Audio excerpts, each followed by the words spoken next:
Olá, pessoal. Olá, professora Carla. É um prazer muito grande poder estar conversando contigo, né? Mesmo que de modo remoto, a gente não se conhece pessoalmente, só por meio dos textos, dos trabalhos que a professora divulgou, publicou. É um prazer muito grande. Quero começar agradecendo de imediato pelo seu aceite, né? Seu sim. Logo no primeiro e-mail, primeiro contato, a professora já aceitou, já se colocou à disposição para estar trabalhando com a gente nessa atividade, nessa entrevista. Então, muito obrigado mesmo. Espero que a gente possa continuar compartilhando conhecimento e se conhecer um pouco melhor, claro, né? Formar uma amizade um pouco mais... um laço de amizade um pouco mais estreito, claro. Obrigado mais uma vez. Então, só para contextualizar um pouco, então essa atividade, né, ela está sendo desenvolvida na disciplina do doutorado, do programa de pós-graduação em História da Universidade do Estado de Santa Catarina, PPGH da UDESC, mais necessariamente na disciplina de História do Tempo Presente, Teoria e Historiografia, que é ministrada pelo professor Rogério Rosa Rodrigues, então, né, nesse segundo semestre agora de 2020, estamos cursando essa disciplina. E sobre o programa de pós-graduação em História, aqui da UDESC, ele é um programa voltado, então tem como área de concentração, na verdade, as pesquisas em torno da história do tempo presente, e o programa está dividido em 3 linhas, que é a primeira, culturas políticas e sociabilidades, segunda, linguagem e identificação, e políticas de memória e narrativas históricas.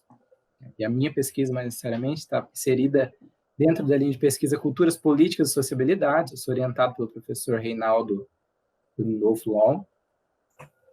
E eu busco tratar na minha pesquisa, para a gente poder dialogar um pouco melhor sobre as pesquisas que a professora já desenvolveu e vem desenvolvendo também, né? Eu busco tratar aí do período de redemocratização nacional, mas com recorte mais específico aqui para o estado do Paraná, pensando aí nos anos finais dos anos 70, da década de 70, e os anos iniciais de 1980, da década de 1980. Eu busco trabalhar, minha ideia é trabalhar, então, com o jornal Folha de Londrina e tentar fazer um cruzamento aí com os arquivos dos relatos produzidos pelos agentes do Serviço Nacional de Informações, o SNI. Então, a ideia é pensar um pouco esse processo de democratização no interior, no norte do Paraná, né? Essa região próxima à cidade de Londrina, aqui no Paraná. E, de certo modo, minha pesquisa, eu pensei na professora, né? Porque a professora vem pesquisando sobre... Primeiro, ela trabalha algum tempo com mídia, né? Vem trabalhando aí com a revista Veja há algum tempo. Trabalhou com o jornal Folha de São Paulo também, né? Isso, Folha de São Paulo. E também vem trabalhando com a questão da ditadura no Paraná. E nas pesquisas, meus levantamentos, eu não acabei não encontrando tanta coisa assim que trata da questão da ditadura, da democratização, desse período, né? De transição política, assim, no interior do estado, né? A gente tem muitas pesquisas focadas aí nos grandes centros urbanos, nas capitais, mas mais voltada para o interior do estado, a gente tem poucas pesquisas, né?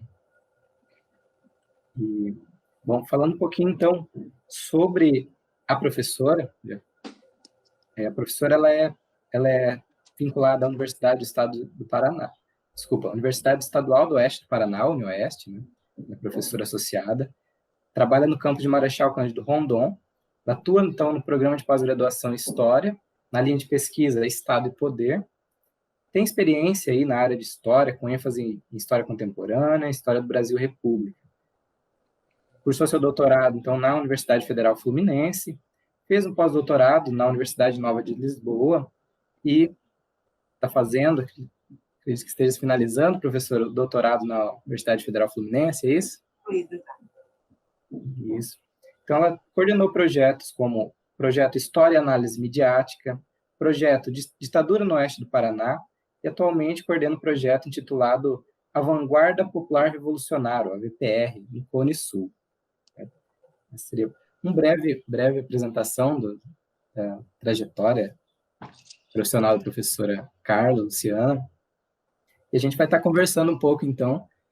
Preparei um roteiro e busquei colocar algumas questões para a gente pensar a questão da ditadura, a questão do trabalho com as mídias, os desafios e possibilidades que a gente pode encontrar nesse campo de pesquisa, né? Então, professor, para começar, a primeira questão que eu queria colocar para a professora seria a respeito desse trabalho, justamente trabalho com a imprensa, que a professora vem desenvolvendo já tem um tempo.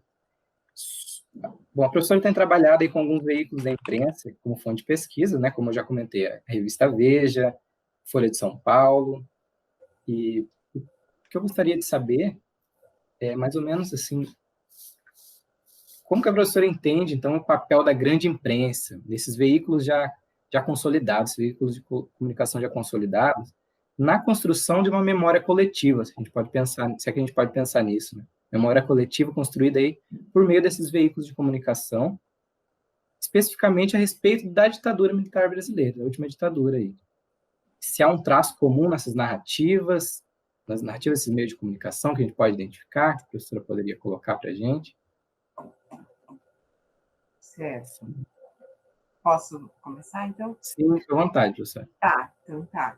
Bom, e primeiro, assim, eu vou reiterar, né, um agradecimento ao Lucas e ao professor Rogério, ao programa, por essa atividade. Eu, assim, me sinto honrada com o convite e de fato, acho que a pesquisa, o conhecimento, ele avança quando a gente consegue estabelecer pontos de diálogo e aprender com os trabalhos dos outros, inclusive com os erros dos outros, né?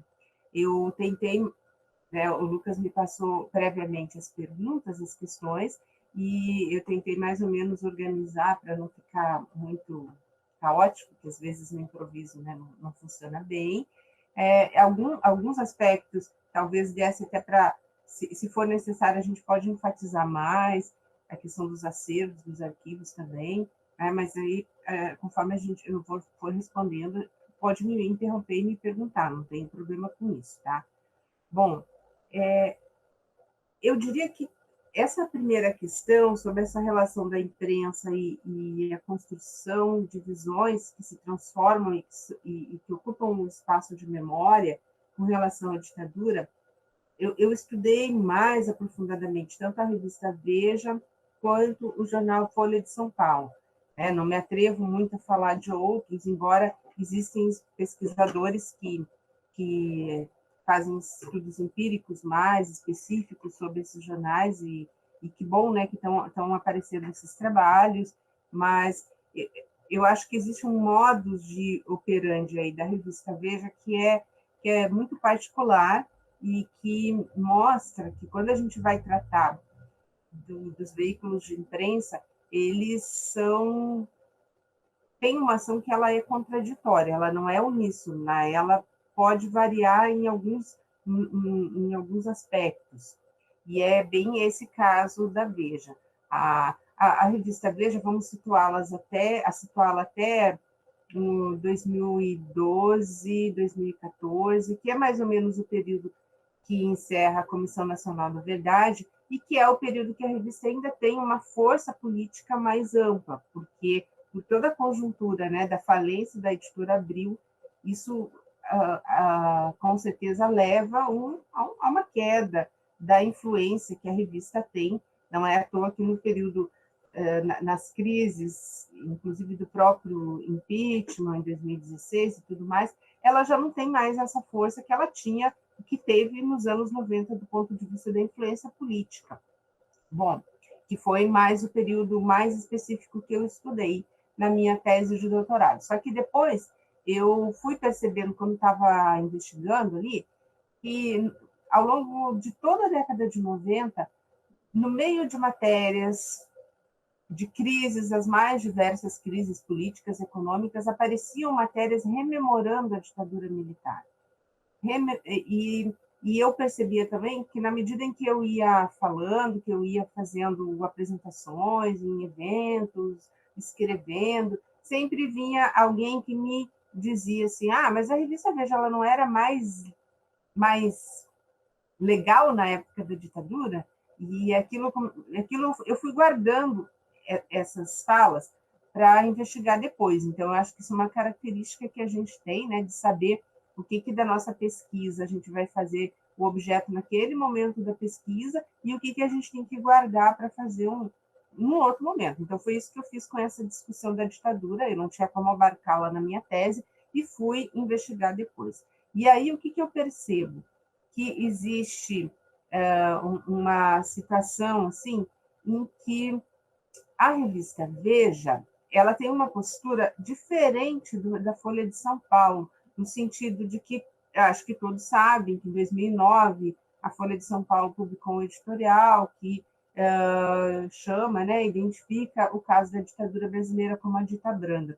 A revista Veja, ela nunca se negou, né, assim, de forma editorial, que tenha acontecido uma ditadura no Brasil, inclusive durante a ditadura. Aí é que está.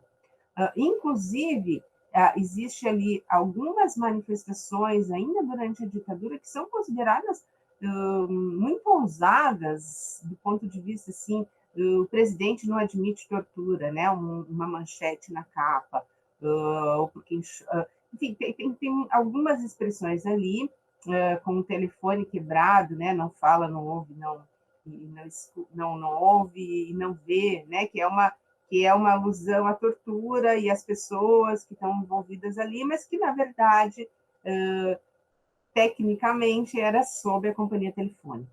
Então, ela tinha esses espaços que permitiam. Entretanto, lá dentro da revista, quando a gente abria e começava a ler não só o editorial, quando a gente lia as matérias de cobertura do que estava acontecendo no Brasil, a relação internacional do Brasil com o mundo, a gente percebe que sistematicamente estava apoiando as medidas do governo da ditadura, né? Não é assim, o projeto econômico estava sendo apoiado de uma forma bastante clara. Então, há uma disparidade. Um mesmo veículo ele pode ter determinadas ações num campo, mas a sua linha editorial é diferente. Eu percebo isso, por exemplo, depois, na época do impeachment do Fernando Collor.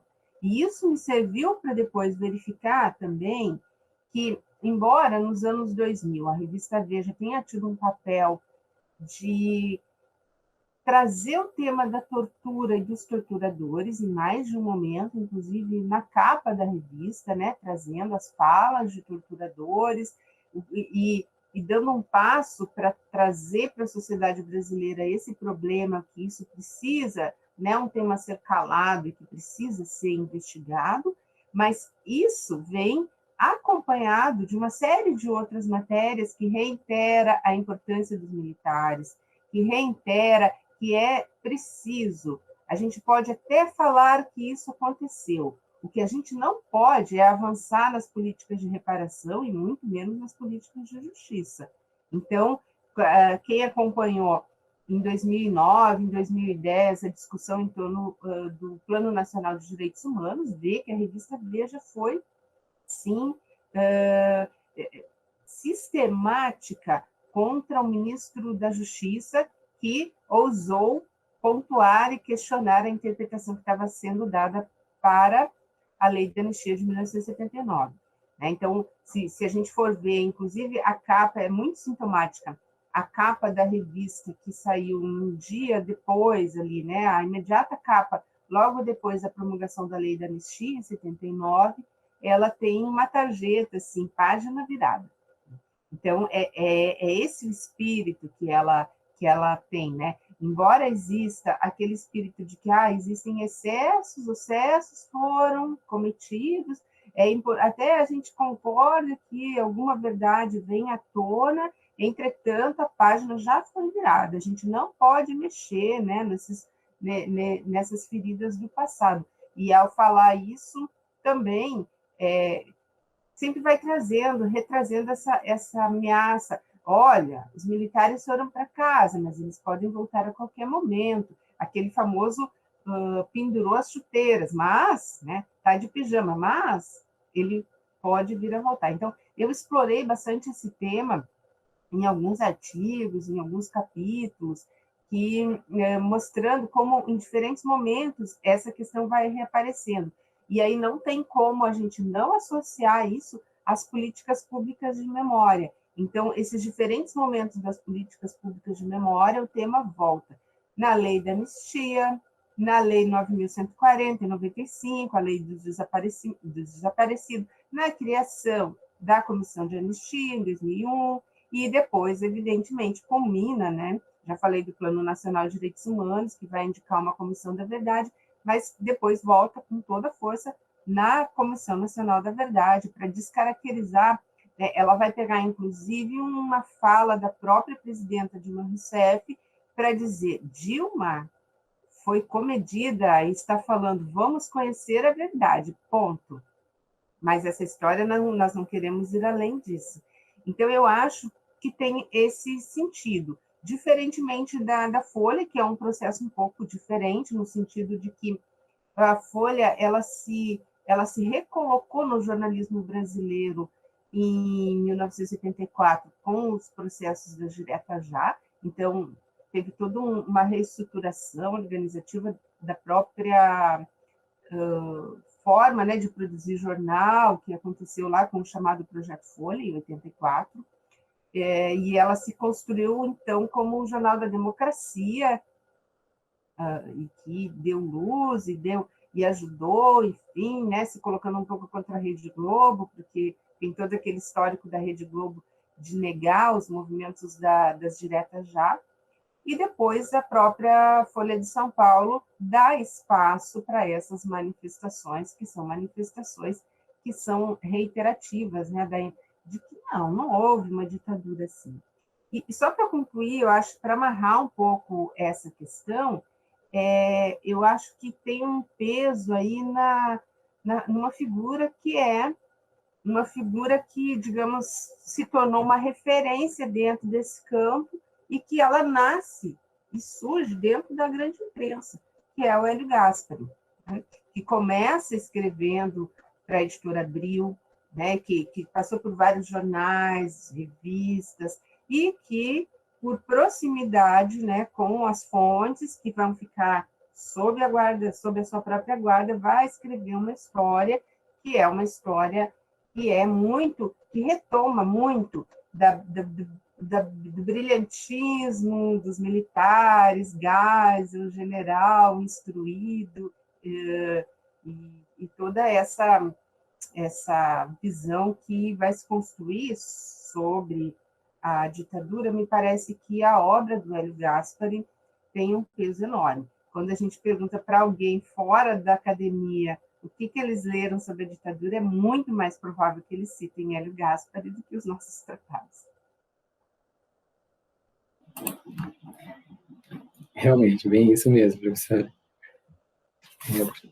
Bom, professora, passando para a nossa próxima questão, já avançando um pouco, assim, essa questão eu busco pensar, então, queria que a professora comentasse um pouco, já nas redes sociais, pensando num tema um pouco mais atual, né? Pensando, então, na influência dessas redes sociais digitais que a gente tem observado nos últimos anos, seria possível a gente pensar que esses canais de comunicação tradicionais, eles alteraram seu modo de agir, produzir conteúdo? Aí pensando, claro, a professora vem acompanhando mais de perto a revista Veja, Folha de São Paulo, eles alteraram seu modus operandi, ou a sua posição política se alterou de algum modo ao adentrar essas redes também? A professora tem percebido algo desse tipo? Eu peço desculpas pelo barulho. Logo hoje de manhã, o vizinho aqui iniciou uma obra. É sempre assim, né? Às vezes a gente tem, por exemplo, entrevista, aula, alguma coisa, aquela barulheira. Não tem problema. Não tem problema. Eu, pelo menos, não está me atrapalhando muito aqui. Bom, eu acho que seria interessante dar uma recuada. E eu, já de antemão, eu confesso que eu não tenho, nesse último ano, acompanhado muito de perto essas coberturas da grande imprensa, porque, como eu me dediquei nesse último tempo agora para estar pesquisando justamente essa questão da ditadura aqui no Paraná e tudo mais, eu deixei essa discussão um pouco de lado.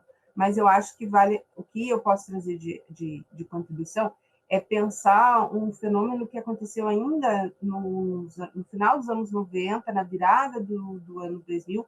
A gente pode situar assim, os governos do Fernando Henrique construindo esse processo, o chamado neoliberalismo, né? No final desse governo se estabelecem leis que permitem a abertura da imprensa brasileira para o capital externo, que era uma coisa que não era permitida. Então, isso vai levar a aprofundar o processo de abertura das empresas, que são empresas das comunicações, para o capital externo. Isso vai ter influência, porque não vende só a empresa, vende, enfim, né, a produção de ideias, a produção de conteúdo e tudo mais. Então, e aí a gente vê assim que o grupo Folha foi o grupo que saiu melhor, digamos assim, do ponto de vista desse advento da internet, porque ainda dos anos 90, essa aquisição do UOL como produtor de conteúdo também, e essa junção tanto do site com todos esses outros mecanismos de produção de conteúdo. Se a gente perceber a Veja, ela patinou com relação a isso. A Editora Abril não só patinou, como ela foi à falência. E aí alguns autores colocam que ela foi à falência não só pelo modelo de organização de uma empresa familiar, que era o Grupo Abril, mas que é gigantesco, maior parque gráfico da América Latina, mas administrado de uma forma familiar. Então, se a gente for ver, é uma contradição com todo o discurso que a própria Veja ajudou a reproduzir, a revista Exame, toda a Editora Abril, né, com relação a como deve ser feita a reestruturação das empresas, né? Mas, então, ela teve um grande prejuízo entrando no mundo da TV, que era a TVA, né, para concorrer com a Sky, e, enquanto isso, o Grupo Folha foi adiante, né? A Veja depois tentou reverter isso um pouco com o blog, que foi o primeiro momento.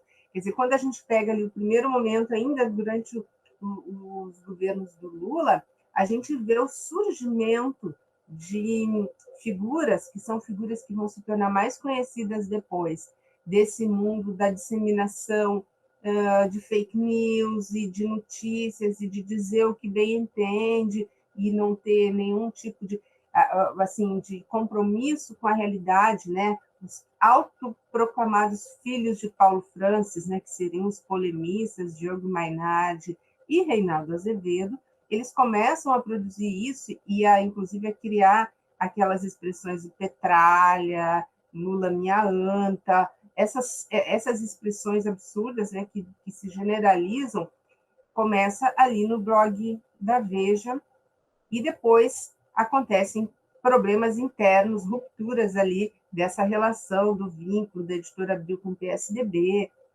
e por diferentes motivos. O Diogo Mainardi vai ser processado, né, assim como o Paulo Francis já tinha sido, enfim. Esse sistema ali com eles não dá muito certo. Ainda existe algum padrão de verdade que está colocado contra eles, digamos assim. Mas aí depois, então, na década de 10, por aí, esse processo vai crescendo, porque vai havendo acúmulos dessas redes sociais. Eu acho que a gente tem um marco fundamental na criação do Mídia Sem Máscara, que é o site do Olavo de Carvalho. Quer dizer, ele começa a se tornar uma figura pública lá no Mídia Sem Máscara, e também fazendo experimentações, sem ter noção do alcance possível que aquele tipo de material teria. E aí a gente vai somando, né, todos os outros elementos, os aparelhos privados de hegemonia que estão produzindo visões de mundo, que vai alimentar esses grupos que vão estar reproduzindo isso. Então, eu acho que o papel deles, de uma forma muito, muito geral, é isso. Não é a novidade pensar o pensamento de massas, a ação. Não, isso aí não é novidade. Eu acho que isso aí tem 100 anos, pelo menos, né? Quando a gente lê a literatura sobre o final do século XIX, esse estranhamento dos intelectuais com relação ao surgimento do jornal se equivale, né, a esse delay assim, que existe entre conhecer as redes sociais e saber como agir com elas é um pouco equivalente, me parece, com aquele estranhamento que aconteceu lá no início do século XX. Então, a gente... e aí, o que a gente tinha do ponto de vista da produção de ideias, inclusive de ideias contra-hegemônicas até os anos 90, tinha uma discussão que a gente fazia que se colocava assim, olha, como é que a gente vai construir um jornal que pense ideias alternativas se o próprio dilema, digamos, do MST, quando criou o jornal, o Brasil de Fato, né? Por onde vai distribuir? Como é que vai fazer que esse jornal chegue no país inteiro? Quem é que tinha uma rede de distribuição que chegava no país inteiro? De FAO, que era a empresa que distribuía para a Editora Abril. Portanto, até podia produzir o seu próprio material, mas se fosse, né, dar o passo seguinte, que era fazer a circulação, muitas vezes isso não era nem rodado dentro das gráficas, que é um dilema que os sindicatos tinham e tem, né, tem em grande medida, quando as gráficas se recusam a fazer essa divulgação desse material. Então, isso significativamente muda com as redes sociais, porque as redes sociais permitem a circulação, né? Então, um pouco é esse o argumento que a direita usa de dizer que ninguém nos lia, agora nos leem, né?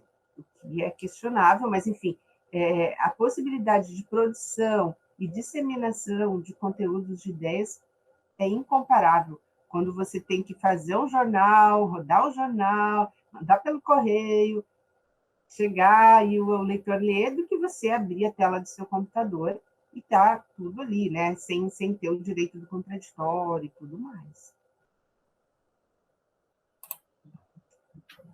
Ótimo, professora. Então, passando aí para a nossa próxima, também pensando nessa questão das redes sociais, né, das mídias, redes sociais digitais. Primeiro, então acho que é um consenso que durante a ditadura, a grande mídia teve um papel relevante, né, na construção de consensos sociais a respeito do papel da ditadura, da posição dos militares, enfim. A questão seria, então, pensar como que o advento da internet, com o advento da internet, né, a emergência das redes sociais, como a gente já falou, a gente tem uma capilarização, a professora mesmo já comentou, capilarização dessas estruturas de produção e disseminação de conteúdo, e principalmente a gente tem visto aí nos últimos anos a proliferação em massa de fake news, né, as chamadas conhecidas fake news, aí. Principalmente a partir de 2018 para cá teve um boom enorme, né? A questão seria, então, quais os desafios que uma pesquisadora, né, interessada no papel da imprensa encontra ao tratar desse assunto, a questão das fake news, na atualidade, e em qual medida ela se diferencia da abordagem da imprensa durante o período da ditadura militar? Pensar uma abordagem historiográfica aí das fake news e das publicações das redes sociais. O que a gente pode diferenciar isso? Se a gente for pensar nessa abordagem da imprensa tradicional, vamos usar esse termo, durante a ditadura militar. Certo. Eu acho que esse é um tema que a gente deveria aprofundar. O que eu vou dizer é uma hipótese, que trabalha mais por um aspecto da questão, que é pensar que fake news é um nome novo para um fenômeno antigo. E tendo como pano de fundo que nós sabemos que isso que se chama fake news tem o poder de disseminação ampliado por esse aspecto que eu falei na questão anterior, que é a capacidade de circulação do conteúdo que a gente não tinha sem as redes sociais. Tá? Então, por que eu estou dizendo que é uma velha questão? A gente discutia a historiografia da imprensa e inclusive, uma historiografia que debate por dentro do debate do jornalismo o paradigma da manipulação, da imprensa como manipuladora, né? E aí alguns autores criticavam, dizendo, nossa, mas vocês veem manipulação em tudo, né? Uma coisa assim. E aí eu pergunto, mas o que é uma fake news se não uma manipulação? Manipulação crassa, né, muitas vezes, assim, na produção, na transformação de mentira em notícia. Só que isso sempre aconteceu na imprensa, né? E aí, especificamente, como que isso se dá na imprensa? A gente tem fatos jornalísticos que são produzidos. A imprensa, tanto a imprensa jornalística, para a gente pegar a imprensa escrita, impressa, e não analisar a televisão, que seria um outro leque de possibilidade, né? Mas se a gente pegar os próprios jornais, o uso da fotomontagem como recurso. E aí eu volto para a revista Veja, e a criação de matérias que reproduzem uma lógica e uma reprodução de criação que, se não tivesse na capa da revista, hoje seria, né, se não fosse algo do passado lá na capa da revista, hoje seria um meme, perfeitamente. Perfeitamente.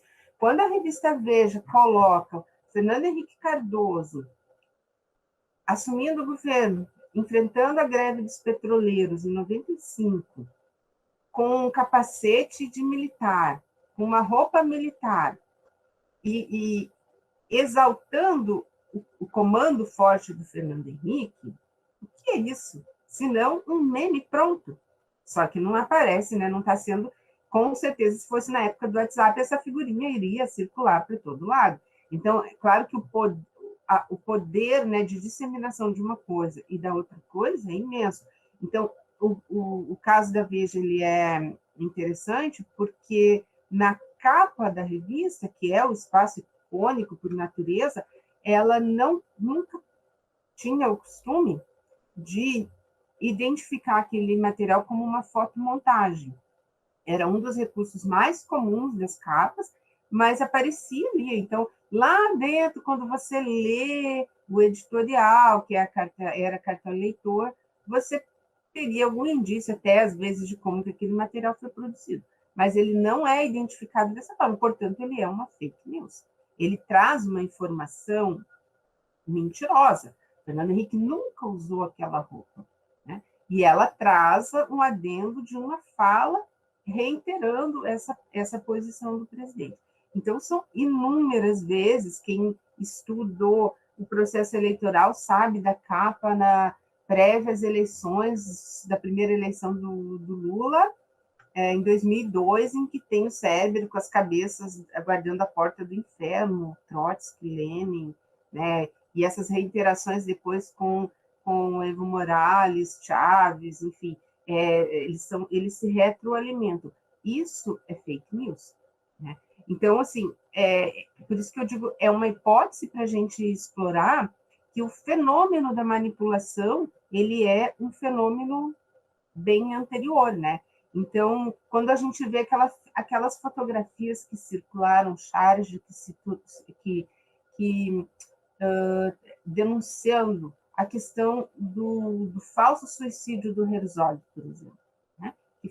Que não foi um suicídio. E aí tem lá a charge, né, que mostra ele com uma camisa de praia, assim, como se fosse, né, denunciando isso, né? Denunciando esse fenômeno, que é o fenômeno de dizer que houve um suicídio numa situação impossível de ter havido um suicídio. Então, é algo lá do passado, né, que coloca e que mostra isso, quer dizer, tanto de um lado quanto do outro, a produção de matérias, nesse sentido, ela pode ser, né, ela denuncia também esse tipo de material, que quando a gente olha os memes têm, eles não vêm de um lado só, né, eles são construções discursivas que permitem pensar isso.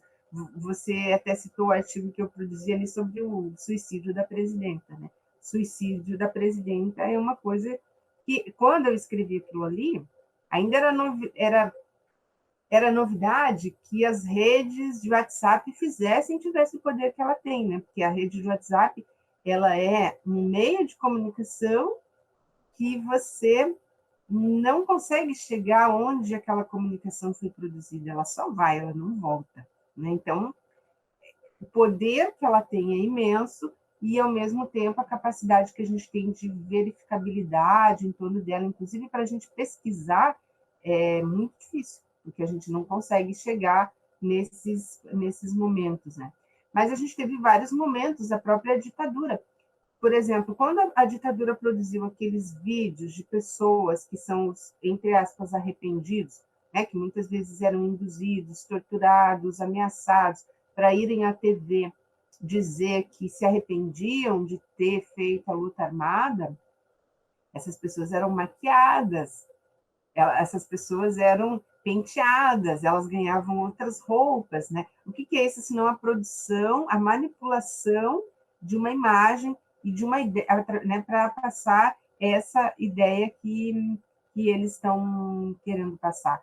E, ao mesmo tempo, a imprensa, o tempo inteiro, durante a ditadura, ela não só agiu como corrente de transmissão, né? Quando a Veja coloca os cartazes de procurados, né, com as fotos para ajudar a identificar as pessoas.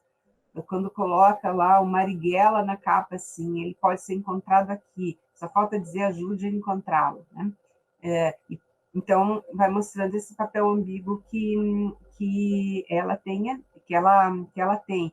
Ou quando ela é obrigada, a ditadura é obrigada a soltar as pessoas que foram trocadas nos sequestros dos diplomatas, o que acontece? São maquiados, recebem comida, né? Claro que isso aí não dá efeito, porque no fim, você olha ali as fotos daquelas pessoas e vê elas falando, tem lá pessoas que não param em pé, que não conseguem, que estão totalmente quebradas pela tortura. Mas a imprensa tem esse papel, teve esse papel de fazer uma manipulação também, ou segurando informação, jogando informação somente quando ela era do desejo da ditadura, quando o Lamarca sai da prisão, enfim, tem uma série de elementos assim que são manipulação também. Então, eu acho que seria interessante a gente pensar isso, né?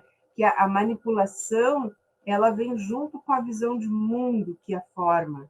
Então, esses dois elementos, eles estão juntos. Não é que manipule porque as pessoas são incapazes de ver a verdade. Não, não. Aí a gente entraria mais na discussão teórica mesmo, que eu não sei quanto você... Se você tem alguma questão sobre isso, talvez depois a gente possa retomar. Certo, professora. A gente pode, quem sabe, conversar um pouco melhor sobre isso. Mas, bom, partindo para outra questão, então, pensando aí no aparelho repressivo do regime militar, né, que muitas vezes é o que ganha destaque nas pesquisas sobre a ditadura, e nós sabemos que havia também um apoio da sociedade, e havia um projeto de sociedade amplo, né, que perpassava por várias áreas durante o período de ditadura militar. Nas pesquisas que a professora desenvolveu, a professora consegue perceber a construção de um projeto de sociedade que perpassa por essas outras áreas, para além ali somente da questão do militarismo, né, da presença dos militares em vários âmbitos, aí, mas a professora consegue perceber esse projeto de sociedade que passa pela área da cultura, da educação, da economia, e que permanece durante o período de redemocratização e posteriormente, talvez, quem sabe, até os dias atuais, essas marcas da ditadura estariam ainda presentes nos nossos dias? Bom, marcas da ditadura presentes nos nossos dias, talvez a maior marca seja a legitimação e a aceitação da violência, da repressão por parte do Estado. Então, eu sempre gosto de lembrar dos crimes de maio, né, que é denunciado pelas Mães de Maio em São Paulo, em 2006, e em 2 semanas foram assassinados quase tantas pessoas quanto foram na ditadura, nos números oficiais. Então, essa é a grande marca que a ditadura deixou. E não nos parece, né? Então, assim, não nos parece como uma marca de ditadura, mas dentro do Estado democrático, esse aparelho repressor ele foi mantido. graças a determinados elementos, como a impunibilidade, né, dos repressores, a aceitação dos crimes de lesa humanidade, que não são denunciados ou que não há justiça sobre eles. É preciso um longo trabalho dos familiares na Comissão Interamericana de Direitos Humanos para ir aos pouquinhos puxando um fiozinho relacionado a isso, né? Então, acho que esse é o pano de fundo. Mas eu entendo que você está colocando a questão por outro lado. Você está tentando pensar quais seriam os elementos que estariam pensando uma visão de mundo mais próximo. E aí, me parece que tem um grande elemento que foi estruturante da aceitação mais ampla do golpe, que retornou com muita força, que é o elemento do anticomunismo, tá? Que eu mesmo estudo isso desde lá dos anos 30 do século XX, e a gente sabe que é algo que é latente na sociedade brasileira. Em determinados momentos esse elemento é puxado, né, é trazido de volta. Então, isso ajuda a entender o golpe. Mas a ditadura, ela não tem me parece que ela não tem um projeto de nação próprio, como pode parecer, né? Quando a gente olha assim, existe um incentivo muito grande ao patriotismo, existe a repaginação ali da agência de propaganda, da ERP, né? Isso aí já foi estudado por vários autores que vão reproduzindo o 7 de setembro, esse material está presente lá nos livros didáticos, né? Eu fui educada durante a ditadura no ensino primário, a gente tinha aula, tinha que saber quem eram os presidentes, não existia a palavra ditador, enfim, né? Não se falava ditadura. Então, eu acho que a grande jogada que a ditadura conseguiu fazer para que acontecesse esse esquecimento sobre ela é o fato de que ela se construía enquanto uma democracia, né? Ela se dizia democrata. Os atos institucionais, eles dizem, né, a Revolução Gloriosa para instituir a democracia. Então, esse jogo de palavras, ele não é vão, ele tem uma fundamentação. Então, o uso do patriotismo, o futebol, como um elemento de unificação, né, de criação de identidades, de distintas identidades. E aí, de um ponto de vista, eu acho que mais geral, né, que a gente sempre pensa assim, que, de certa forma, a questão do milagre econômico, ela foi menosprezada pelos próprios grupos que faziam a resistência da ditadura, e como ele consegue criar, assim, mecanismos que colam, né, de alguma forma, na população de uma forma mais geral, seja através da construção das grandes obras da ditadura. Então, quanto isso ajuda a criar a ideia de desenvolvimento, de nação, de país grande que vai para frente, etc., Transamazônica, Ponte Rio-Niterói, usina de Itaipu, né? Então, todos esses elementos, eles são elementos assim, que, por outro lado, estão levando a uma reestruturação do Estado, né? Está levando à criação, a poupança forçada da população pelo FGTS, por exemplo. Quer dizer, isso vai ter uma relação direta ali depois com a classe trabalhadora. Não é à toa que vão explodir as greves em 79, né? Porque está levando a um arroxo cada vez maior da classe trabalhadora, né? Mas, de uma modo geral, eu acho que isso é importante a gente dizer, porque essa questão ela é recorrente.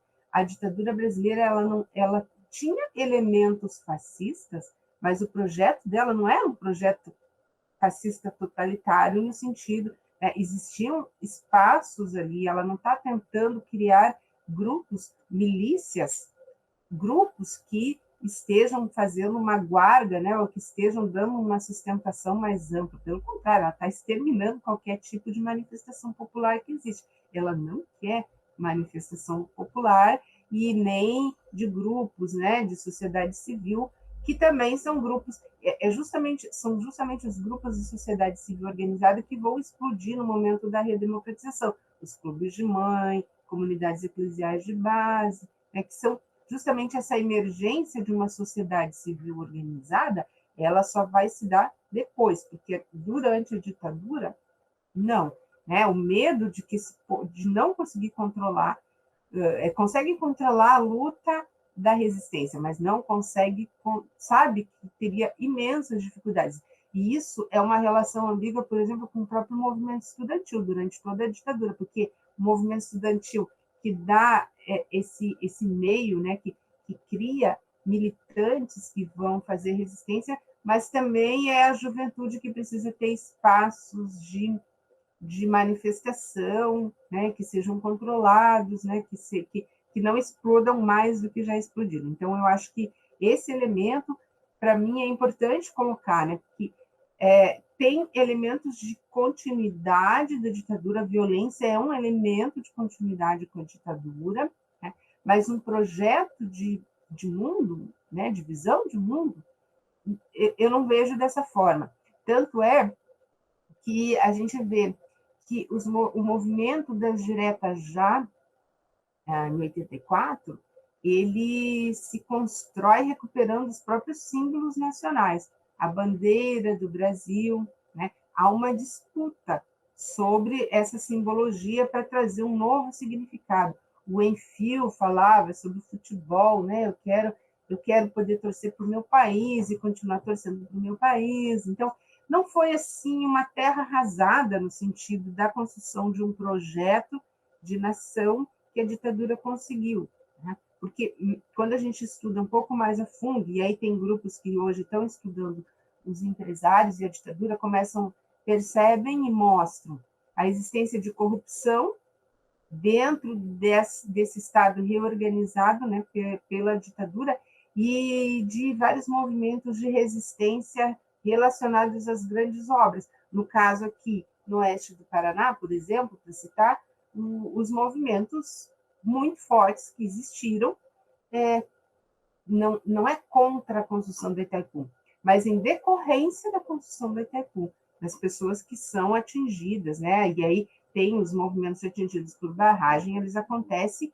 exatamente onde está acontecendo as hidrelétricas que trazem o desenvolvimento. Então, a ditadura, de certa forma, retoma um projeto desenvolvimentista, só que com uma nova roupagem. Esse projeto na ditadura ele vai ser a plena abertura para o capital financeiro e para o capital internacional, o Estado ocupando esse campo financeiro e a abertura para o capital internacional, que vai redundar, né, no endividamento do país, na inflação, na crise que a gente vai viver depois nos anos 80. Certo, professora. Pegando o gancho, a professora já comentou sobre o estado do Paraná, né, sobre algumas questões que ocorreram aqui.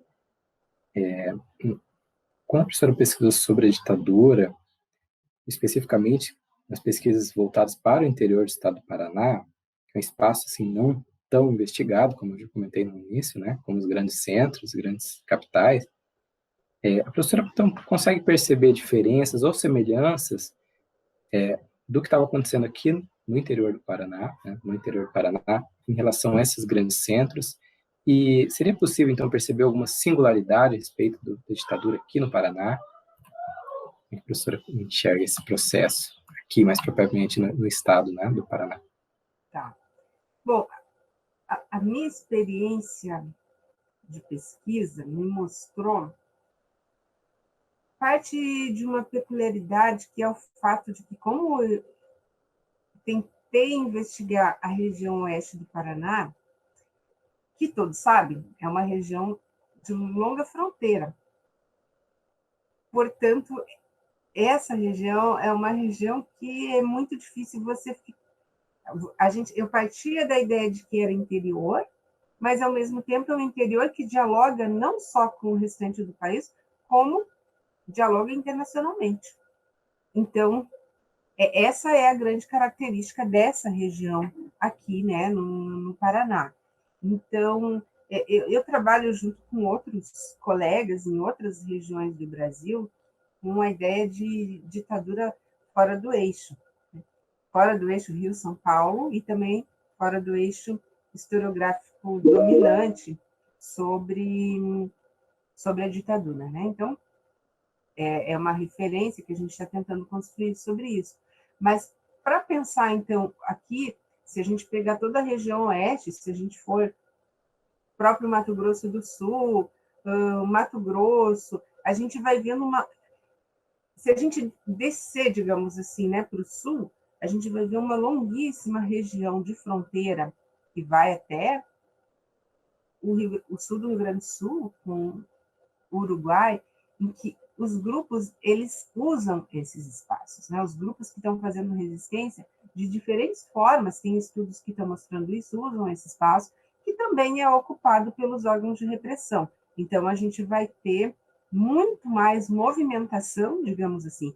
Quando alguém pega, por exemplo, e vai estudar a documentação do CIEX, do Centro de Inteligência do Exército, fica assombrado com a quantidade de materiais que existe sobre essas pequenas cidades, né, esses pequenos espaços que são espaços de movimentação, muito além de Foz do Iguaçu, que é uma cidade maior, evidente, tem ali a tríplice fronteira, mas a gente tem Guaíra aqui, mais especificamente, né? Então, qual que é esse quadro no interior? É um quadro que é de lutas pela terra. Então, o que atrai grupos aqui para a região nos anos 60 é a existência prévia de grupos que lutaram pela terra, seja o movimento de poceiros, que depois vai dar lá no MST, né, no Mastro, tendo um espaço importante de criação aqui, a CPT, a Comissão Pastoral da Terra, com uma atuação muito forte, atuando junto aos os desabrigados de Itaipu. Então, isso aí vai trazer grupos políticos específicos, o nascimento do MDB na região, enfim, né? Daí tem desdobramentos com relação a isso, movimentos de luta dentro do Parque Nacional, não só a questão da Estrada do Colono, mas espaços que, salvo engano, ainda nem foram pesquisados, que é a ocupação de terra dentro do Parque Nacional, né? Disputas de posse ali mesmo dentro, disputas com as companhias madeireiras também, que estão presentes. Então, o problema da terra, a questão agrária, ela é fundamental para problematizar aqui. E a gente descobriu, em diferentes pesquisas, a existência de um grupo tático da VAR Palmares, em 69, a vanguarda que é constituída, né, conhecida como VAR Palmares, em Nova Aurora, né, tem pesquisa sobre isso. O grupo MR8, que sai do Rio de Janeiro e vem para cá também tentar fazer, né, aquela crença de que existiria uma guerrilha rural, que a luta começaria com a guerrilha rural, então tem esses diferentes movimentos acontecendo aqui também, ali na região de Boipiquá, próximo entre Cascavel, Medianeira, mais ou menos a gente tenta mapear esse grupo ali. E em 74, a chacina do Parque Nacional, que foram 6 militantes mortos, que também é todo um processo. Então, percebeu que eu comecei a investigação tentando contribuir com essa pesquisa sobre o Parque Nacional, e eu fui parar pesquisando nos arquivos do Ministério das Relações Internacionais lá em Santiago do Chile. Então, é uma pesquisa que ela é local. Eu fui para Brasília, depois eu fui para Buenos Aires para pesquisar, porque é regional, mas essa chacina que aconteceu no Parque Nacional tem, por exemplo, o assassinato de um jovem argentino de 18 anos, né, no Henrique Rúdia, que Henrique Ernesto Rúdia, que veio para cá morrer. Então, eu acabei indo e começando, dialogando com a irmã dele, lá em Buenos Aires, e procurando materiais nos jornais, porque esse trânsito desses militantes que saem do interior do Brasil e vão para esse corredor que passa por alguns pontos do Uruguai e da fronteira da Argentina, que seja no Paraná, seja em Santa Catarina, mas especialmente depois lá no Rio Grande do Sul também, né? Então, os diferentes grupos que faziam as lutas de resistência, eles tinham pontos, né? Seja a LN, seja a BPR, seja o MNR, né? O Movimento Nacionalista Revolucionário, que colocam essa questão. Então, essa região, esse nosso interior aqui, ele é movimento que vai muito além do problema regional. Ele é um movimento que ele em grande medida, até internacional. né?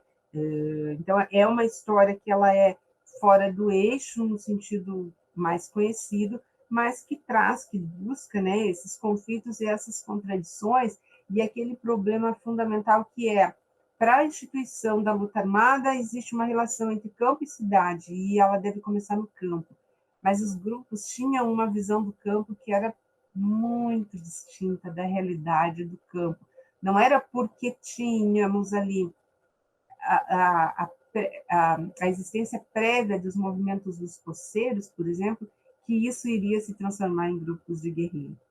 Então, é uma avaliação que foi feita depois de que a gente tem contribuído, estudado esse movimento.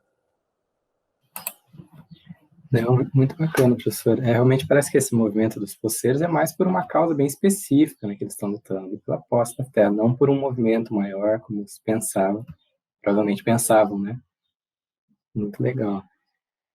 Partindo para outra questão, pensando no uso das mídias como fonte, mais uma vez, a professora publicou, como o senhor já comentou sobre esse artigo, né, lá em 2017, na revista Antítese, o artigo, então, intitulado O Suicídio da Presidente, a Arte da Mentira e a Criação do Consenso na Grande Imprensa Brasileira. Bom, nesse artigo, a professora aborda questões sobre os desafios do trabalho dos historiadores e historiadoras ao utilizar a imprensa como fonte de pesquisa, apontando aí para as ideias, né, as concepções de verdade e mentira. E a gente sabe que a professora coloca, a gente pode pensar nisso, que essas ideias, então, de verdade e mentira, ela possui balizas móveis, né? Até por isso ela tem uma fronteira meio nebulosa, assim, certo? Contudo, assim, pensando numa questão interpretativa, e aí pensando na recepção do público, né, que recebe essas informações, sejam verdadeiras ou não, a questão da desconstrução de um argumento falacioso, ela é um tanto complicada, certo?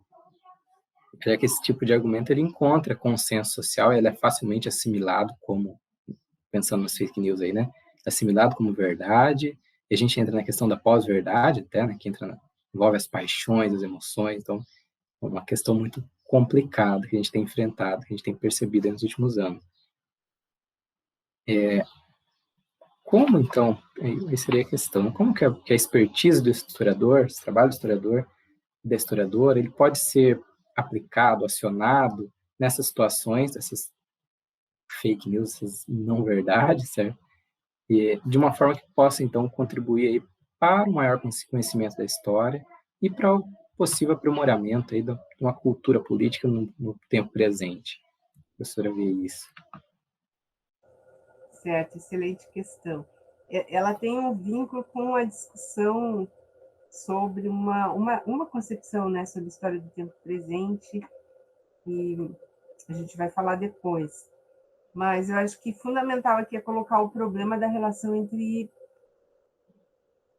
verdade e mentira, ou melhor dito, a nossa relação com a ideia de verdade e com a ideia de mentira.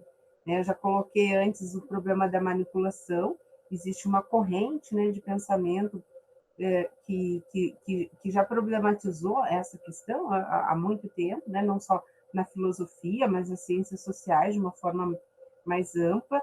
Eu acho que a gente não pode cair na resposta fácil de eliminar a possibilidade nem da mentira, nem da verdade. Né? Não quer dizer que a gente não se sente dono da verdade, mas algumas verdades existem. Né? Algumas verdades e alguns níveis dentro da problematização que nós, historiadores, fazemos, a gente vai estabelecer alguns padrões, né? O nosso referencial teórico, metodológico, está ali para nos ajudar a colocar e a por isso, né? Então, esse é um horizonte, assim. E aí eu acho que isso passa por a gente recolocar o papel dos conflitos e das contradições imanentes aos fatos sociais, né? Porque a história ela não tem só um lado, claro, ela não tem só um lado, porque os sujeitos que estão nos diferentes embates sociais, eles estão muitas vezes representando projetos sociais diferentes, eles estão ali com posições sociais, políticas distintas, né? Mas, e como é que a gente, né? A gente se acostumou, mesmo sem perceber, muitas vezes, a reiterar determinadas histórias de uma forma dominante, mesmo quando estamos contando a história dos dominados. A história dos vencedores, ela pega, mesmo dentro, né, dos vencedores, ela oculta os vencidos, ela oculta o conflito que existiu antes de que aquela vitória tenha sido concedida, né? Se a gente for pensar de uma forma mais ampla, esse discurso que vai sendo construído nos anos 90, de que o capitalismo venceu, né, e que não existe alternativa, ele insiste exatamente nisso, não só em construir essa vitória, como apagar o passado, né, e construir uma versão sobre o passado daquele que teria sido o vencido. Então, e que foi, né, o vencido. Então, em diferentes aspectos. Estudando agora os movimentos de luta armada, a gente percebe que tem muitas coisas a serem compreendidas, muitos detalhes, que não são detalhes, mas posições, definições, discussões, que são discussões que foram abortadas, né? E que quantas questões vão sendo, e às vezes a gente olha assim, e historiador, a gente olha, só tem um documento de um grupo de mulheres, e uma mulher escreveu lá um documento, nossa, mas isso aqui nem tem importância, porque é uma pessoa só. Como não tem importância? Né? Recuperar a dissidência, recuperar esses elementos que eram elementos que constituíam o conflito, ajuda a gente a pensar que a verdade ela é estabelecida por esse embate, né? Por essas diferentes posições que estavam em disputa. Não pode ser nenhum lado só, né? Mas não pode, dentro de um mesmo lado existem diferentes discussões, diferentes posições que estavam ali em debates. Então, eu acho que nesse sentido também a gente tem o desafio de recuperar o lugar da mentira, não só da verdade, né? Porque a mentira ela é um pouco essa provocação que eu colocava ali nesse artigo, né? E qual é o papel que a mentira tem? Se eu estou trabalhando com manipulação, eu vejo mentira o tempo inteiro. Mas quais são os recursos que eu posso usar, então? Eu trabalho com os recursos que é trabalhar, recuperar uma concepção de ideologia e usando recursos que me permitem fazer análise do discurso, né? Que me permitem problematizar o discurso, trazer o discurso como um instrumento de análise teórica, histórica, e aí vamos, né, falar mais sobre como fazer isso.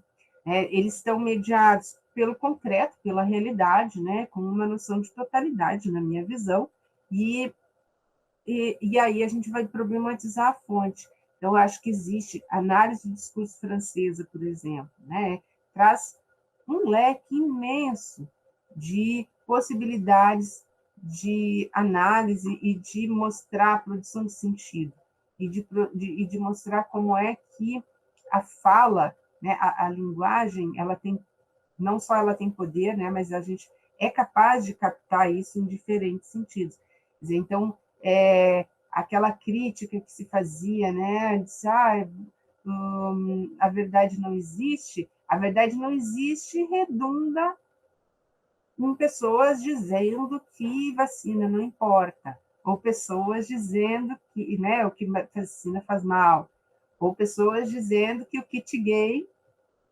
existe, né? Percebe? São elementos assim que parecem bobagem, ou pessoas acreditando na mamadeira de piroca, né? O que é isso? Senão uma grande mentira transformada em verdade, né? Na mente dessas pessoas, né? Tem um fundamento político imenso, né? Uma influência política imensa. Então, eu acho que esses elementos, enquanto conceitos, né? O conceito de ideologia e o instrumento de análise de discurso ajuda a gente a trazer e a problematizar essas questões. Certo, muito legal, professora. Também pensando nesse artigo da professora, né, pensando nos desafios de trabalhar com a imprensa, essa ideia parece, a professora até usa, fala sobre isso no trabalho, que esse desafio de trabalhar com a imprensa, ele está alinhado com a escrita da história do tempo presente. E eu queria saber da professora como que a professora entende, então, esse papel político dos historiadores e historiadoras frente às demandas sociais do tempo presente, em especial ao tratar de temas traumáticos e, em muitos casos, indesejados, né? Se a gente for pensar aí que a professora trabalha a questão da ditadura, alguns temas podem incomodar muita gente. Como é que a professora viu o papel do historiador nesse momento? Certo, eu sei que vocês aí estão estudando, né, aprofundando a discussão da história do tempo presente. Eu sei que existe que vocês produzem eventos e discussões aprofundadas sobre isso. O que eu vou colocar aqui é uma visão construída, uma corrente, digamos assim, né, de pensamento relacionada com isso.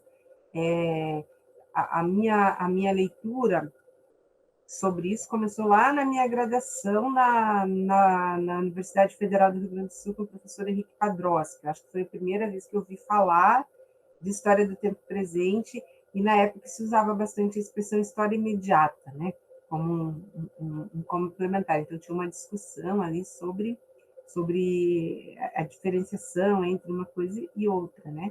E essa formação muito dada na história contemporânea me coloca em diálogo sempre com algumas provocações que Hobsbawm foi fazendo ao longo de sua obra, né? Colocar a questão do engajamento do historiador, alguns elementos que estão sempre provocando a discussão, o debate sobre isso.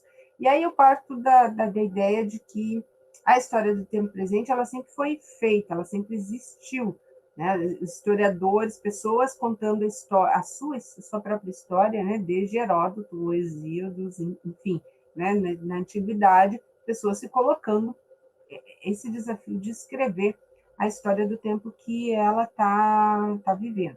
Então,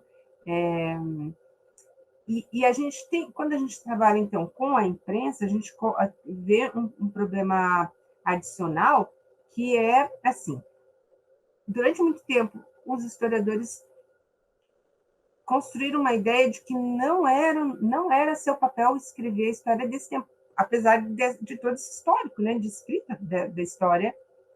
E aí isso leva a uma defasagem no sentido, quem que acaba escrevendo essa história? A imprensa.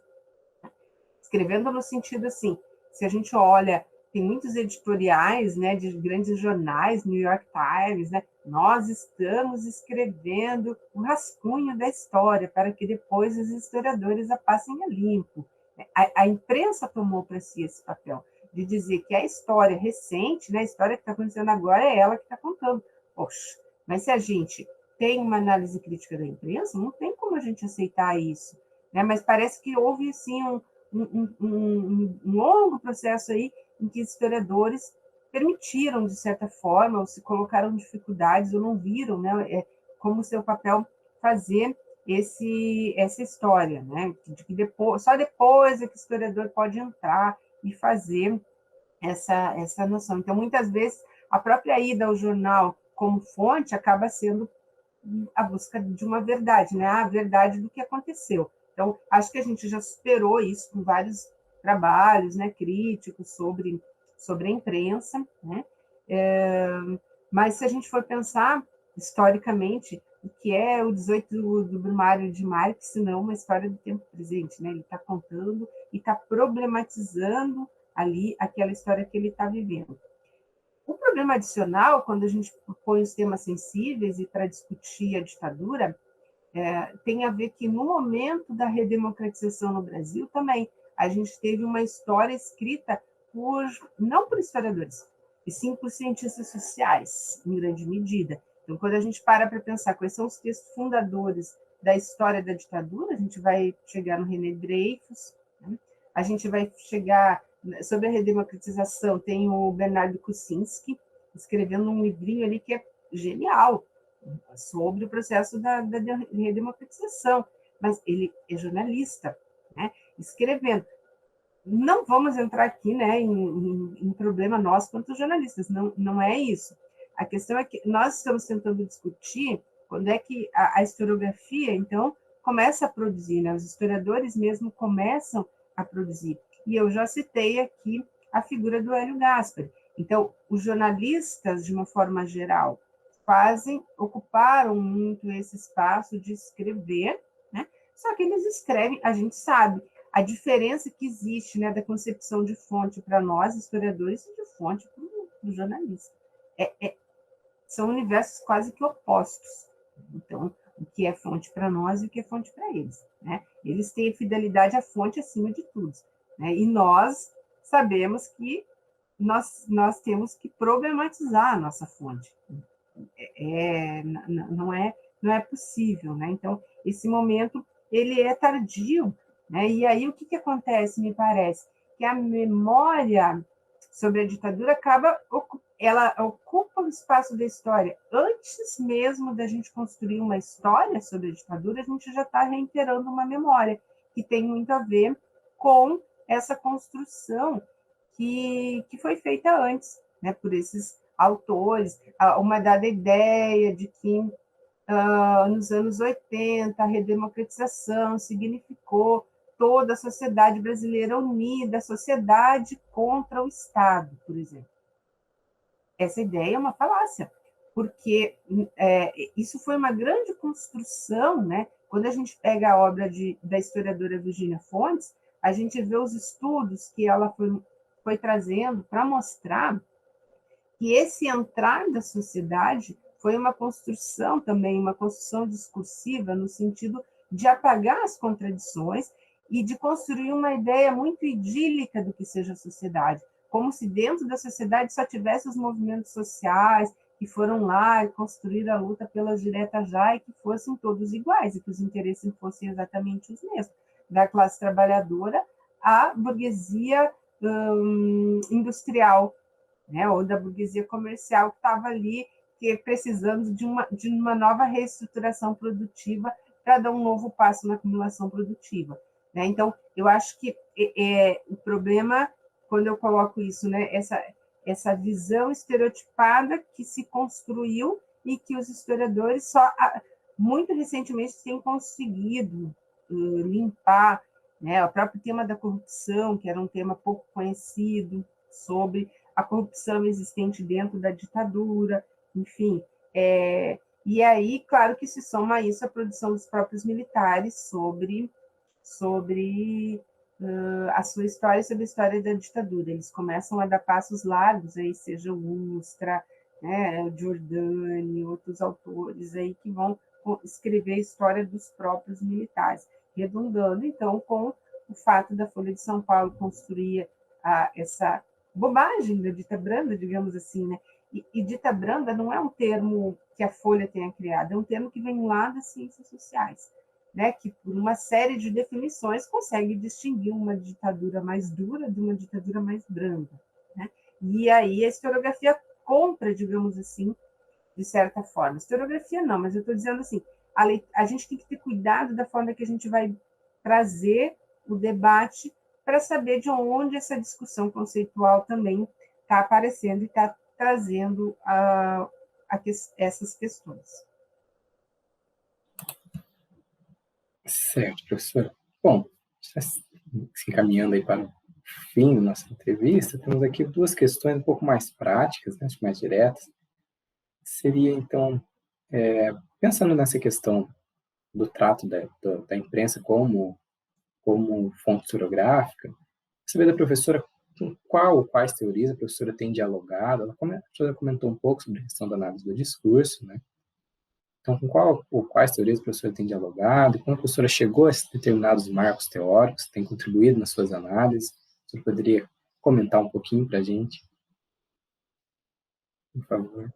Sim, a gente nem falou de tempo, eu estou falando aqui, mas tá. Não, imagina, fica à vontade, professora. Tá. Bom, sim, esse debate, ele veio na minha concepção, né, com toda essa formação que vem lá da graduação e vai passando por a construção mais ampla disso, começa com uma leitura do chamado pensamento crítico, que se coloca dentro do debate da discussão do não há alternativas, ali nos anos 90, com uma discussão que é trazida para o Brasil pelo Le Monde Diplomatique, né? Então, todo um movimento que eles chamam, né, que está vinculado à teoria crítica, né, da Escola de Frankfurt, que é a origem, né, das discussões que estão colocadas ali, e que, então, buscam trazer elementos para recolocar o papel e a importância de fazer uma discussão sobre esse momento da história do tempo presente, né? Então,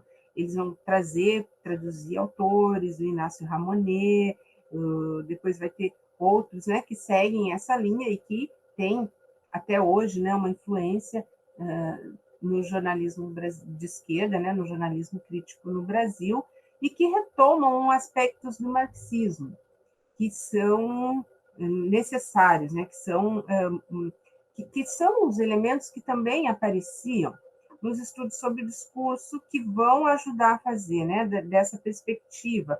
Né? A análise do discurso francesa, ela retoma algumas ideias que vinham lá do Althusser.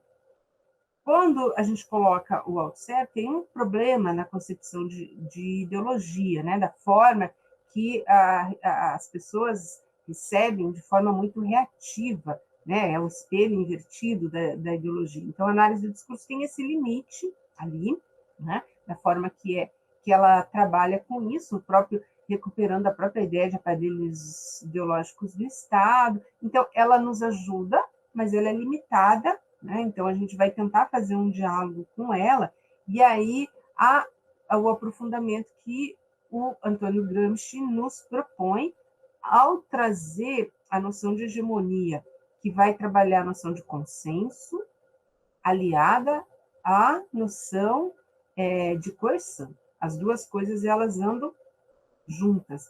Né? Então, essa é o grande insight, né? É o Estado e a sociedade civil. Né? O Estado se ampliando no sentido, se abrindo e trazendo os conflitos que estavam lá na sociedade, na rua, nas lutas das comunidades de base, para dentro de comitês que vão internamente tirar a luta da rua e colocá-la lá dentro desse espaço específico. Né? Então, eu acho que a junção desses autores vai construindo essa visão de uma história do tempo presente e que permite amarrar com aquela discussão que eu tinha colocado antes, né, de pensar uma sociedade constituída de conflitos, que são conflitos de classe, de raça, de gênero, né, de todos esses elementos constituintes das contradições. E aí, os empresários também são parte da sociedade, né? Os capitalistas também fazem parte de uma forma conflituosa na disputa de discursos e tudo mais, né? Então, a gente tem trabalhado com isso, tentando avançar um pouco isso. E perceba-se que a própria análise do discurso também faz uma aproximação com a psicanálise, ao trazer o elemento que são o elemento que origina, né, que já tinha sido tipificado como indústria cultural, e como a indústria cultural ela ajuda na formação da personalidade autoritária. Então, a gente teve recentemente, inclusive, a tradução, né, do texto do Adorno no Brasil, uma importante contribuição para a gente desconstruir aquela ideia de que elementos autoritários ou fascistas surgiram, sei lá, nos anos 80 ou 90. O que é que o estudo do Adorno nos mostra? Que esses elementos estavam presentes no pós-Segunda Guerra Mundial. Quer dizer, a história constrói uma visão que mostrou o pós-Segunda Guerra sem conflitos. E, obviamente, que isso não aconteceu, né? Os ganhadores ganharam, mas eles não destruíram completamente os perdedores. As suas ideias permaneceram lá.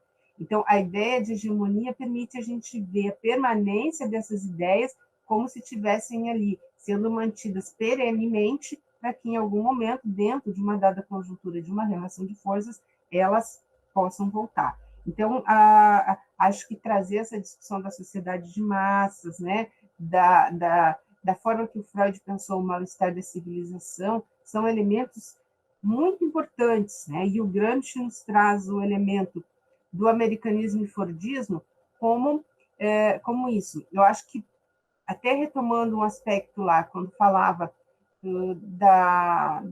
das consequências, digamos assim, da ditadura, né? Ou do que a ditadura deixou muito firme na sociedade brasileira, é a sociedade brasileira como uma sociedade de consumo, como uma sociedade que necessita consumir cada vez mais.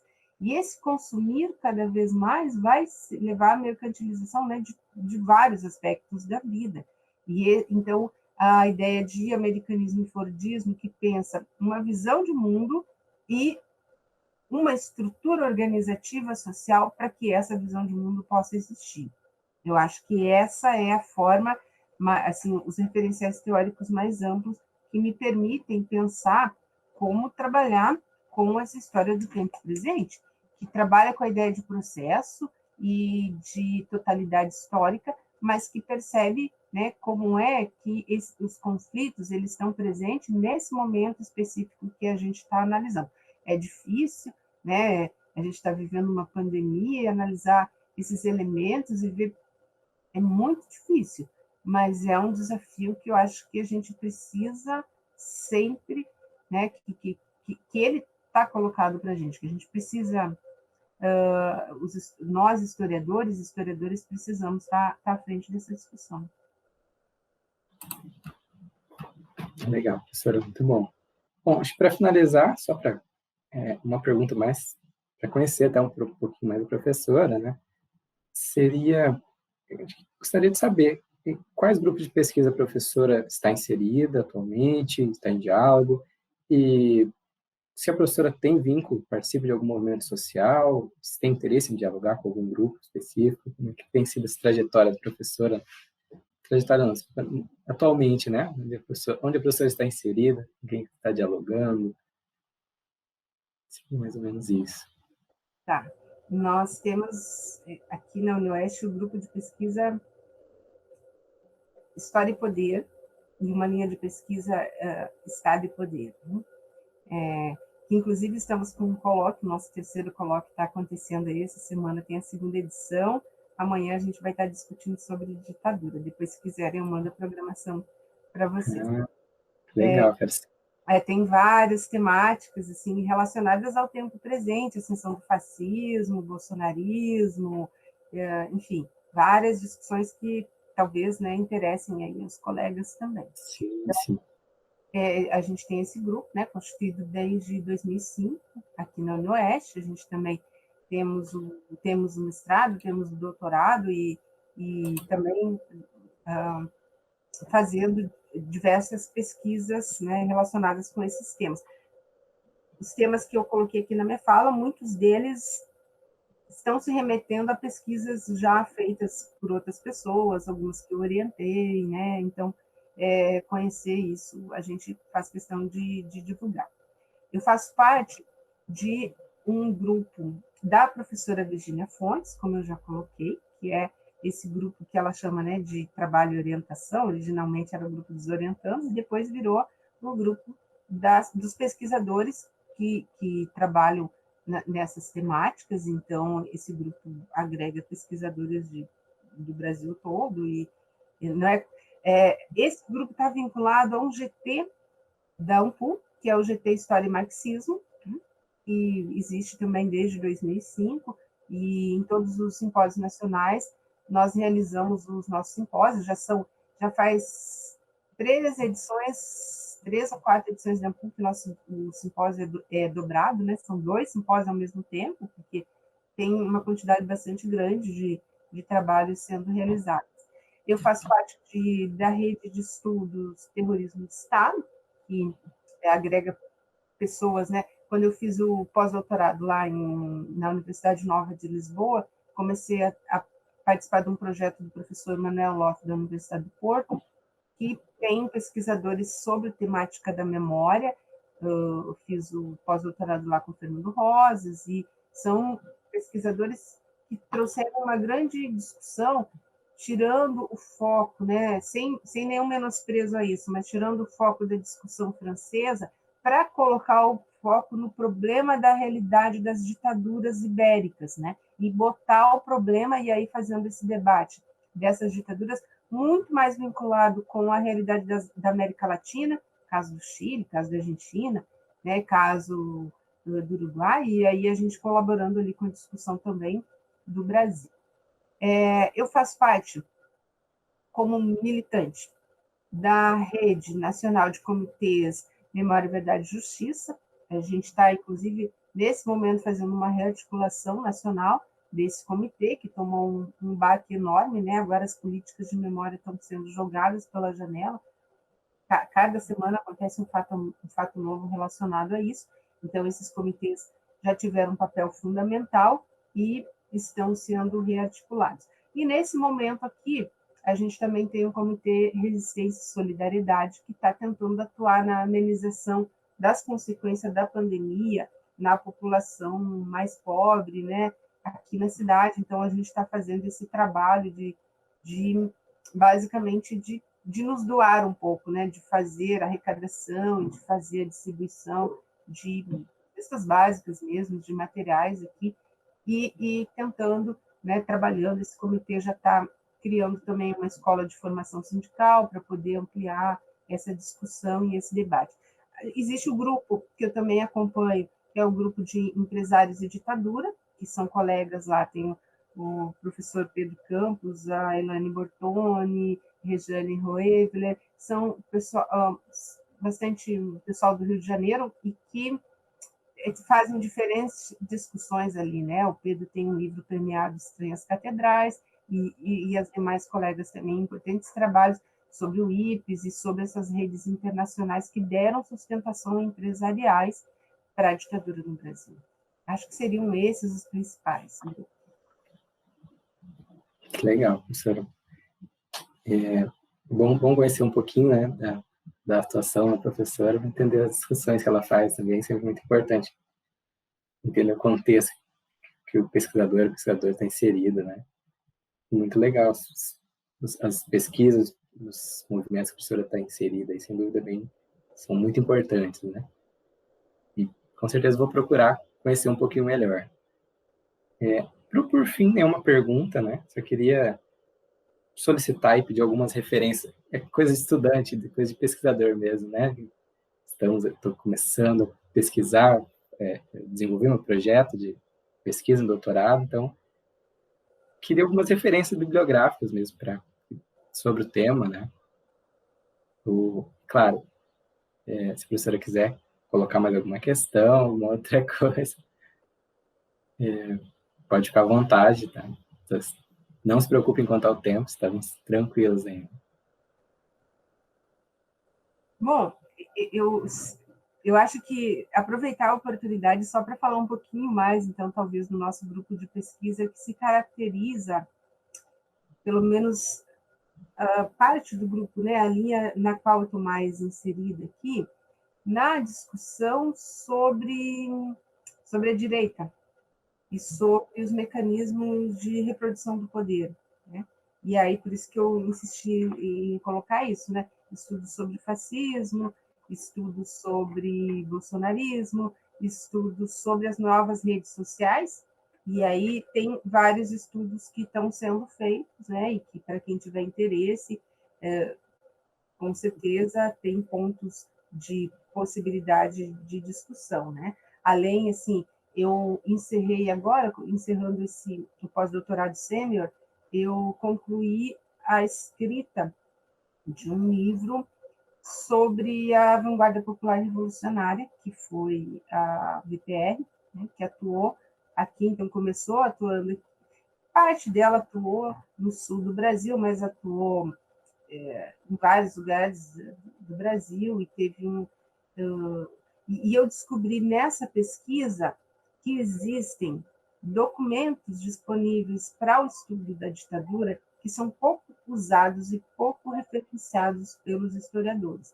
Hoje em dia, a gente tem uma possibilidade imensa de acesso a documentos livremente online, né? não só através de iniciativas como o site Documentos Revelados da Luísa Palmar, que é um site privado, mas a própria disponibilização pelo Arquivo Nacional, pela plataforma do CIAN, de uma quantidade imensa de documentos. Não é fácil, quer dizer, é fácil acessar, não é fácil encontrar, não é pensar que a gente vai chegar lá e vai encontrar o documento só botando o nome da pessoa que a gente procura, não. Mas existem, e a lenta e demorada, não, o lento e demorado trabalho de historiador sentado ali é possível. Assim como a plataforma digital Brasil Nunca Mais Digital, me parece que ela é pouco utilizada pelos historiadores, ela poderia ser muito mais aproveitada. Eu mesma descobri isso fazendo essa pesquisa sobre a VPR, porque às vezes a gente, com toda a justeza, reclama que não tem documentos, porque tem documentos que foram desaparecidos, estragados, queimados. Perfeito, isso é verdade. Mas existem documentos que nos permitem avançar no conhecimento sobre esse período amplo, né? Porque normalmente quando a gente fala ditadura, a gente só pensa em repressão. Não, ditadura não é só repressão. Ditadura não só é também a consciência, né? Como é um universo inteiro, é um período, digamos assim, histórico de mais de 20 anos que a gente viveu. Então, as possibilidades de fontes são bastante grandes, né? E se alguém tiver algum interesse, alguma dúvida sobre esses diferentes acervos que eu citei, não hesitem em falar comigo. Se eu puder ajudar, eu estou disponível.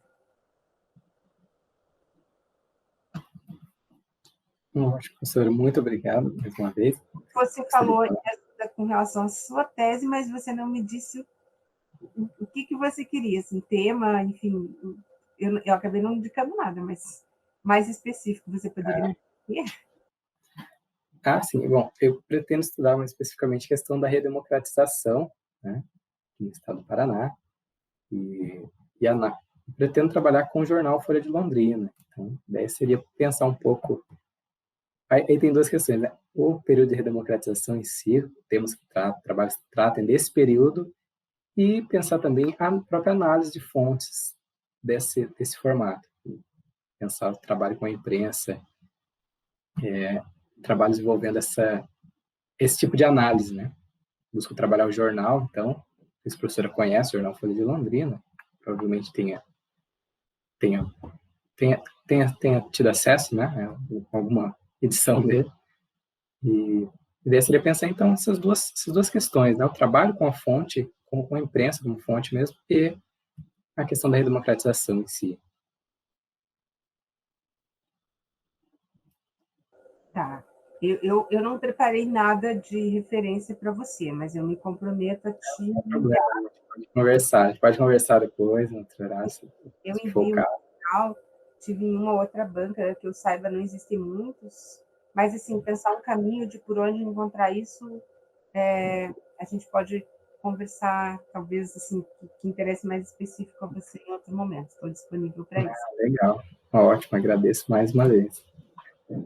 Bom, professora, se tiver mais alguma questão para colocar, fica à vontade, né? O espaço é seu. Bom, eu gostaria de agradecer mais uma vez, né, por toda essa discussão que a gente fez hoje. Sem dúvida, vai contribuir muito não só para a minha pesquisa, mas para os colegas que estão escutando também, vem enriquecer muito, né, a nossa trajetória. Agradeço mesmo. Até, não sei qual é a sistemática de vocês, mas se por acaso alguém tiver alguma dúvida, queira me perguntar, fique à vontade, não tem problema. Certo. Eu não sei se alguém só está agradecendo, né? Bacana, eu que agradeço. Fiquei bem feliz nessa oportunidade. Se alguém gostaria de colocar alguma coisa, professor Rogério, falar mais alguma coisa.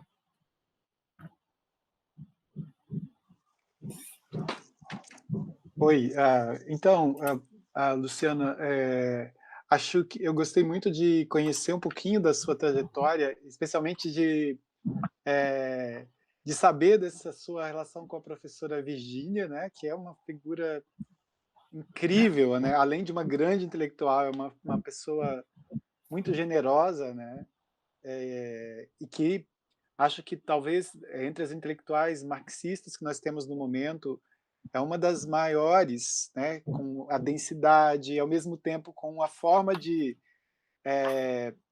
encaminhar, de fazer uma leitura atualizada, né, das questões, que me encanta bastante, né? Eu acho que é uma grande intelectual, é uma das maiores do nosso tempo. E é muito bacana saber que seu trabalho está vinculado a esse grupo de pesquisa com a professora Virgínia. Sim, Virginia é uma das maiores, né, historiadoras atuantes, no Brasil hoje, com certeza. E eu acho que isso é uma coisa que eu aprendi muito com ela, a generosidade enquanto pesquisadora, porque ela é assim, e, claro que me senti bem com ela também por acreditar nisso, né? E esse grupo ela tem participado bastante de várias lives, né, atividades, a gente vê que ela tem, às vezes, 2 por dia, até nesse momento, e super, super, super atuante, e, e tem tido um trabalho fundamental, né, nessa história do tempo presente, né, em estar preocupada em o tempo inteiro estar entendendo o que está acontecendo e estar produzindo, e estar incentivando. Lá no grupo de trabalho tem um espaço lá no site do Esquerda Online, em que está produzindo, trazendo um pouco, que se chama o Andar de Cima. Nesse espaço ali, as pessoas que estão produzindo trabalho estão dando notícia, digamos assim, né, para poder ir sendo acompanhado e aprofundar os seus trabalhos. É muito, muito bacana esse material. E aí, aproveitar para uma curiosidade que, em relação ao grupo, como é que vocês têm trabalhado com essas discussões mais recentes do marxismo feminista, ambientalista, como a Silvia Federici, né, ou de um marxismo negro, como a gente vê com a Angela Davis? Como é que vocês têm abordado isso no grupo, professora? É uma curiosidade. Tá. Eu acho, assim, me identifico muito com a discussão que o Marcelo Badaró Matos faz, na síntese que ele faz com relação a isso, né? Discussão de raça. Eu não falei aqui do NIEP, né? Que é um núcleo interdisciplinar de estudos, do qual eu também faço parte, e que no último encontro internacional trouxe Bhattacharya e estou com o livro dela aqui, não vou lembrar agora o nome, a Cynthia Arrutza, enfim, acho que a gente tem feito essa discussão, né, tentando atualizar esse debate. Particularmente, eu até esqueci de comentar, né, que faz parte de um coletivo feminista aqui também, que majoritariamente são estudantes, mas que colocam isso, né? Acho que não tem como a gente avançar no conhecimento hoje sem trazer essa discussão, né? Essa preocupação, ela é muito mais ampla, né? De pensar classe significa pensar raça e pensar gênero. Essas coisas, elas não tem como serem dissociadas. O Marcelo Badaró, ele publicou um livro recentemente que é sobre a classe trabalhadora, pela Boitempo, e tem ali um capítulo que acho que é bem, bem sintético dessas discussões. Então, eu acompanho bastante o debate que eles fazem ali no Esquerda Online, que não é apenas um debate, digamos assim, estritamente político, né, partidário, é um debate que está muito atualizado dentro desse debate internacional que está sendo feito e trazendo, por exemplo, no último encontro, o Silvio Almeida estava lá presente, eu acho que foi uma das primeiras vezes que eu vi uma apresentação mais pública dele, né, e contribuindo para divulgar esse trabalho também, eu acho que é importante. Nós não temos tido, por enquanto, muita pesquisa nesse campo, mas, né, até pela característica de pensar à direita, mas começam a surgir trabalhos sobre mulheres e sobre mulheres comunistas, né? E sobre, por exemplo, sobre o uso que os projetos, a disseminação de escola sem partido faz da chamada ideologia de gênero, por exemplo. Então, essas discussões elas estão aparecendo e esses autores a gente está tentando dialogar com eles. Ótimo. Bom, obrigado. E eu fiquei super curiosa também de conhecer mais o trabalho de vocês e a gente poder trocar mais materiais também. Quando for mandar alguns materiais também para vocês, Lucas, aí, ou no próprio Rogério, depois oportunamente. Seria ótimo. Vou estar com o seu e-mail também, a gente vai trocando informações, o Lucas também, à medida que a gente conseguir avançar nas entrevistas, nós temos pesquisadoras, a Marina, por exemplo, que está aqui, que pesquisa ditadura na Argentina, a gente tem outros, a Silvia, que não está presente aqui, que está trabalhando com a Escola Sem Partido, pesquisando Escola Sem Partido, então a gente tem um grupo que eu acho que dá para fazer bons diálogos com um grupo de pesquisa que você leva adiante aí na universidade. E eu acho que uma